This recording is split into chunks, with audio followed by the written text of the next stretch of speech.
Un soir, lors d'une dispute violente, alors que Valentin s'en prenait à nouveau violemment à Miranda, celle-ci, d'un geste désespéré, saisit un bâton pour se défendre. Dans l'effroi et la confusion, elle frappa Valentin à la tête en le blessant. Cette confrontation violente marqua un tournant dans leur relation toxique et Miranda s'en sortit avec un sentiment de libération mêlé de culpabilité.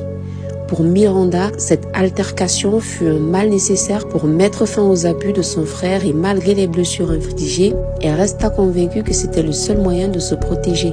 Il s'en était sorti avec des blessures superficielles, mais cela ne l'empêchait pas de jouer les victimes, cherchant la sympathie de ceux qui voulaient bien l'entendre. Pour Miranda, il était clair que Valentin avait toujours été le bourreau de l'histoire, malgré ses tentatives pour se présenter comme une victime innocente.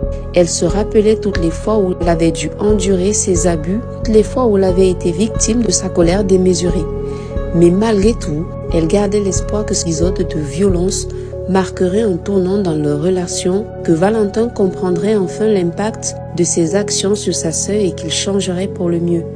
Mais au fond d'elle-même, Miranda savait que le chemin vers la guérison familiale serait long et difficile, que les cicatrices émotionnelles laissées par des années de violence ne disparaîtraient pas du jour au lendemain. Elle était prête à faire face aux défis à venir, armée de sa force intérieure et de sa détermination à protéger sa famille et à trouver la paix coûte que coûte.